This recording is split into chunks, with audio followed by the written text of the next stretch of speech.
Dalam konstitusi Amerika, Kongres harus menyatakan presiden yang akan dilantik pada tanggal 20 Januari adalah hasil keputusan Kongres dalam Electoral College Vote per tanggal 6 Januari. Namun, sebagaimana kita ketahui pada tanggal 6 Januari kemarin terjadi demo yang menyerang gedung parlemen tersebut yang berefek sidang tidak bisa memutuskan per tanggal 6 Januari, namun pada pagi harinya, yaitu pada 7 Januari 2021, baru diputuskan pemenang Pilpres adalah Joe Biden. Menurut hukum tata negara Amerika, keputusan tersebut tidak konstitusional karena menyalahi aturan undang-undang dasar yang seharusnya diputuskan tanggal 6 Januari. Jadi, kita harus menyimpulkan atas apa yang terjadi kemarin. Demo ini adalah serangan terencana untuk membuat keputusan Kongres menjadi tidak sah karena terlewatnya tanggal 6 Januari. Berikutnya adalah demo tadi merupakan serangan terencana di mana ketika para pendemo masuk ke ruangan parlemen tempat kongresmen bersidang, maka laptop yang ditinggalkan oleh anggota Kongres diambil semua oleh pasukan khusus. Dalam tanda petik, semua laptop sudah di Pentagon saat ini dan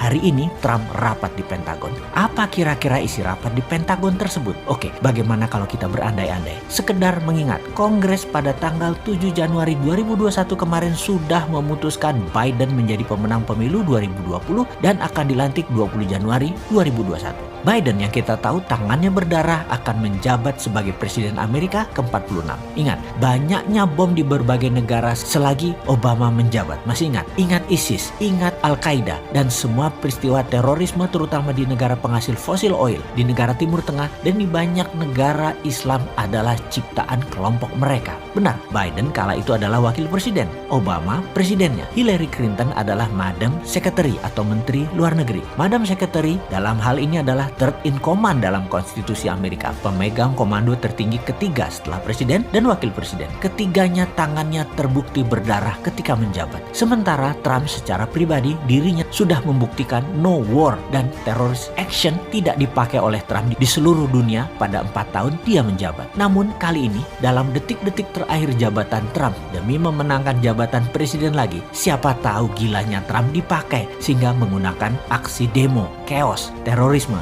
dan militer digunakan sebagai senjata terakhirnya. Amerika pernah ada sejarah, pernah melakukan hal seperti ini di zaman Lincoln. Kembali kita mundur dalam sejarah Amerika, di mana di tahun 1864 Partai Demokrat Amerika pernah melakukan hal yang sama, yaitu melakukan kecurangan yang sama menggunakan surat suara tambahan. Partai Demokrat kala itu berusaha keras mencuri suara Abraham Lincoln. Sehubungan dengan Pilpres Amerika kali ini unik sekali, di mana globalis cabal yang sangat nafsu menyelesaikan Trump, sehingga cara Demokrat mencurangi suara di zaman Lincoln dilakukan lagi, hanya kali ini lebih canggih, pakai semua kaki organik, yaitu negara-negara sekutu Amerika. Di sisi lain, Trump dan Pentagonnya ambil strategi buka-bukaan informasi ke publik tentang semua hal negatif yang dilakukan oleh Partai Demokrat dan globalis di seluruh dunia, khususnya di Amerika. Misalnya, isu Vatikan yang bermain, isu Deep State Jerman bermain, dan banyak negara sekutu Amerika yang bermain di berbagai kasus, serta mainan kabalis dengan CIA. Juga petinggi militer Italia, serta satelit Italia, semua dipakai untuk menjatuhkan Trump. Dengan strategi mati satu mati semua, Trump sekarang membuka borok Obama, Hillary,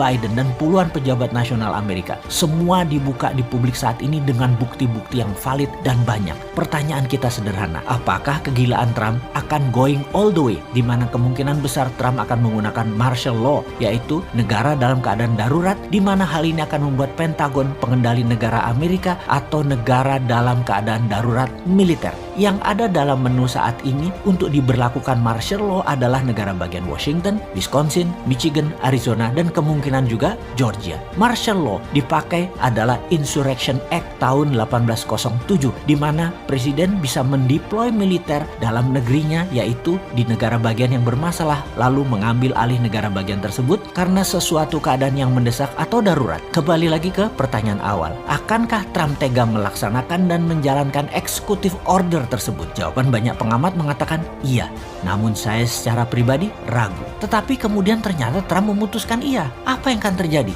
Maka jawabannya bisa terjadi Civil War 2.0 terjadi di Amerika. Sekali lagi, menurut saya itu bukan tipe Trump. Trump bukan penggemar darah tumpah. Dia asshole tapi tidak berdarah tangannya. Dia bukan seperti Biden yang kalau dilantik nanti akan pakai CIA menjadi alat yang sangat mengerikan. Di sisi Trump, kalau saja dia memberikan executive order militer ambil alih pemerintahan di beberapa negara bagian, akan banyak penahanan dan penangkapan oknum harus melalui Marshall Act tersebut. Hasil penyelidikan militer pada ujungnya akan terjadi penahanan dan penangkapan. Untuk itu, undang-undang sipil harus dibatalkan dulu dan diberlakukan Marshall Act. Jika tidak, akan melanggar konstitusi Amerika. Ini pernah dilakukan oleh Abraham Lincoln, karena itu Abraham Lincoln menjabat menjadi presiden. Kita lihat apa yang akan dilakukan oleh jubilemennya kaum Yahudi Yerusalem ini. Kemudian, apakah masih berlibido berkuasa sehingga menerbitkan executive order menjalankan martial law, atau mundur melepaskan impiannya untuk bisa mengalahkan komunis dan globalis cabal. Untuk Trump, kalau perlu anak STM, lapor-lapor ya bos, kita banyak stok. Untuk Biden, selamat bekerja untuk kepentingan globalis. Untuk dunia, selamat datang di tahun kepekatan.